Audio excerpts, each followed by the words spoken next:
Assalamualaikum warahmatullahi wabarakatuh. Bagaimana kabarnya Ananda Soli dan Solihah kelas 3? Semoga kita semua selalu sehat dan tetap dalam lindungan Allah Subhanahu wa Ta'ala. Amin. Dan tetap semangat ya dalam belajar. Baiklah, sebelum kita memulai pembelajaran pada hari ini, kita awali dengan basmalah. Bismillahirrahmanirrahim. Selamat menyaksikan video pembelajaran pada hari ini dengan baik. Hari ini kita akan belajar tema 3, benda di sekitarku, subtema 1, aneka benda di sekitarku, pembelajaran 3 dan pembelajaran 4. Disimak ya Ananda Soli dan Solihah pembelajaran pada hari ini. Selamat menonton. Ananda, simaklah bacaan berikut ini. Kertas di sekitar kita. Banyak benda yang terbuat dari kertas, seperti buku tulis yang biasa digunakan. Contoh lain tisu, kardus, dan koran juga terbuat dari kertas. Kayu adalah bahan dasar untuk membuat kertas. Pembuatan kertas dilakukan secara bertahap di pabrik. Coba kalian perhatikan gambar di samping berikut ini. Ada buku, layang-layang, koran, dan kertas-kertas lainnya. Itu terbuat dari kertas ya. Dan kertas-kertas itu berasal dari kayu. Kayu diambil dari pohon dan kayu-kayu ini dijadikan kertas, dibuat secara bertahap di pabrik. Kayu-kayu besar dipotong hingga sebesar korek api. Setelah itu, kayu dipanaskan hingga menjadi bahan lunak seperti bubur. Bubur inilah yang disebut bubur kertas atau pulp. Proses selanjutnya, pulp diberi pewarna dan disaring hingga kandungan airnya habis. Pulp yang sudah kering meninggalkan ampas berupa serat selulosa yang saling terkait. Kemudian, serat selulosa ini digiling hingga pipih menjadi seukuran kertas yang diinginkan. Cobalah kamu menulis di atas kaca. Apakah hasil tulisanmu di atas kaca seperti hasil tulisanmu di kertas? Tentu berbeda, bukan? Kertas memiliki sifat dapat menyerap air. Kertas dapat menyerap tinta pulpen dengan baik, sehingga tulisan kalian tampak jelas ya. Dengan demikian, semua yang kamu tulis di kertas dapat dibaca dengan jelas. Ananda, sebuah fakta menunjukkan kalau kita menghemat 1 ton kertas, berarti kita menghemat 13 batang besar. Wah, ternyata banyak sekali ya yang dibutuhkan 1 ton kertas, yaitu 13 batang pohon besar. Fakta yang luar biasa. Apa yang bisa kita lakukan untuk menghemat kertas? Udin dan teman-temannya berpendapat tentang menghemat kertas. Bacalah pendapat berikut ini. Di sini, Udin berpendapat, setiap tahun ajaran baru, aku meminta ibu membeli buku tulis baru.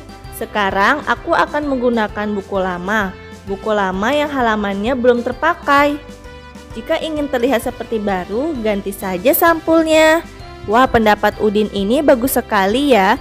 Kalian bisa menyontohnya. Jadi kita tiap tahun tidak perlu mengganti buku tulis baru, bisa menggunakan yang lama. Di sini Siti berpendapat, kalau aku akan memanfaatkan kertas yang masih dapat digunakan. Misalnya menggunakan kertas di 2 sisinya. Dengan demikian tidak menghabiskan kertas banyak. Wah, pendapat Siti juga perlu kita contoh ya Ananda. Kamu telah membaca wacana di atas, wacana tentang kertas di sekitar kita. Carilah arti kata berikut dengan tepat. Kamu dapat bertanya kepada gurumu, orang tuamu, dan kamu juga dapat mencari di Kamus Bahasa Indonesia. Tugas kalian adalah cari arti dari kata berikut ini. Kerjakan di buku tema kalian masing-masing. Yang pertama selulosa, yang kedua lunak, ketiga molekul, dan keempat ampas, dan yang kelima pulp. Semangat mengerjakan tugasnya. Ananda, kertas dapat digunakan untuk menulis. Apakah kertas juga dapat digunakan untuk membuat alat musik? Ternyata tidak dapat. Mengapa? Karena alat musik sebagian besar terbuat dari kayu berpadu dengan kulit hewan, seperti contoh di samping ini ya. Contohnya antara lain gendang. Cara memainkannya dengan dipukul. Kamu dapat bernyanyi diiringi gendang atau dengan tepuk tangan. Ananda, kita sudah tahu ya bahwa bahan dasar kertas adalah kayu. Kayu berasal dari pohon. Perhatikan pohon-pohon yang dapat digunakan sebagai bahan dasar kertas. Ada pohon pinus, ada pohon akasia, dan pohon jati. Pohon manakah yang paling tinggi? Bagaimanakah caramu mengukur tinggi suatu pohon? Tinggi badanmu pasti berbeda dengan temanmu. Apakah semua panjang atau tinggi benda dapat diukur dengan alat ukur yang sama? Tentu tidak, bukan? Coba kalian perhatikan. Alat ukur panjang benda bermacam-macam. Kamu sudah mengenal beragam alat ukur pada pembelajaran sebelumnya. Ada meteran roll, meteran saku, dan meteran pita. Ananda, perhatikan gambar berikut ini. Ada ember, gayung, serokan sampah, dan payung. Perhatikan benda-benda yang ada di rumahmu. Sebutkan benda-benda yang terbuat dari plastik. Ternyata sangat banyak alat rumah tangga yang terbuat dari plastik. Mulai dari ember, gayung, sampai sendok sayur. Kantong kemasan dan botol air minum juga terbuat dari plastik. Sekarang ini banyak sekali benda berbahan dasar plastik. Mengapa? Karena plastik murah dan tahan lama. Bahan dari plastik tidak dapat menyerap air atau tidak tembus air. Plastik pun mudah dibentuk dan ringan. Oleh karena itu, plastik dapat dibuat menjadi berbagai benda. Nah, Ananda, demikian kelebihan dari benda-benda yang berbahan dasar plastik. Plastik memberikan banyak manfaat, akan tetapi plastik juga dapat menimbulkan masalah. Plastik membutuhkan waktu yang lama untuk terurai secara alami, sekitar puluhan bahkan ratusan tahun. Perhatikan tabel berikut ini. Coba kalian bandingkan waktu yang dibutuhkan plastik untuk terurai secara alami. Di bawah ini adalah nama-nama benda dan waktu yang dibutuhkan untuk terurai. Nama-nama benda tersebut diantaranya yaitu ada kertas, butuh waktu terurai sekitar 2-5 bulan. Kardus butuh waktu terurai 5 bulan.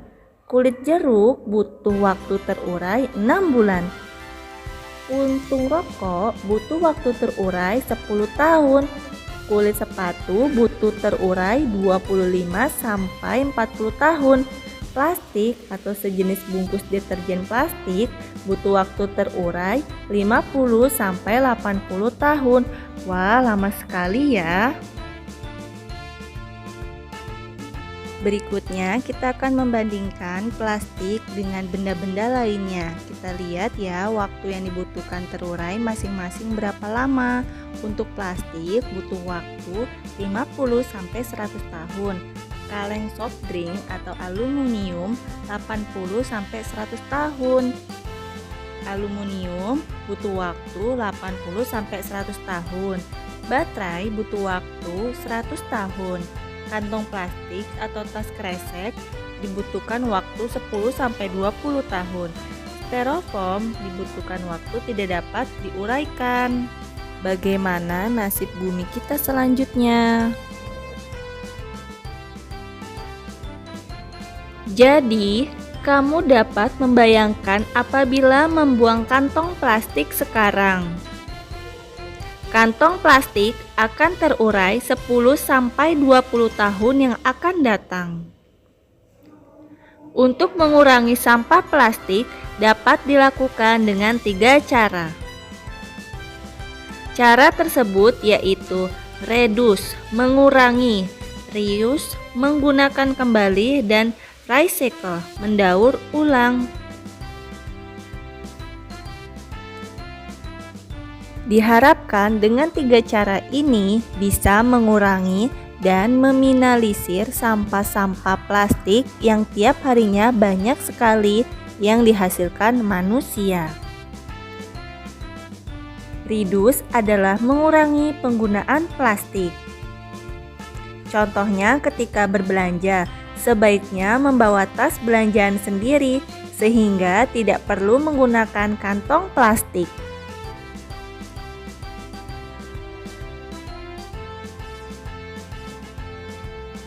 Reuse adalah memanfaatkan kembali sampah plastik.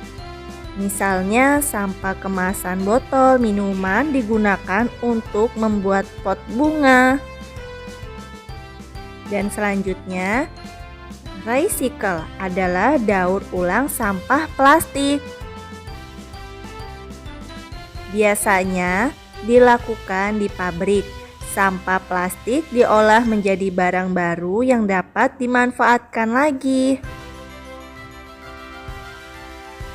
Kamu dapat membantu proses daur ulang dengan mengumpulkan dan mengelompokkan sampah plastik. Sampah plastik tidak dicampur dengan sampah lainnya. Nah, kalian pernah lihat tempat sampah yang dibagi menjadi 3? Yang pertama, tempat sampah organik yang mudah terurai, contohnya sampah-sampah basah. Dan yang kedua, untuk sampah anorganik, misalnya sampah-sampah kering atau kertas pembungkus lainnya. Dan yang ketiga, sampah plastik, seperti misalnya plastik kemasan mie instan atau plastik lainnya seperti botol.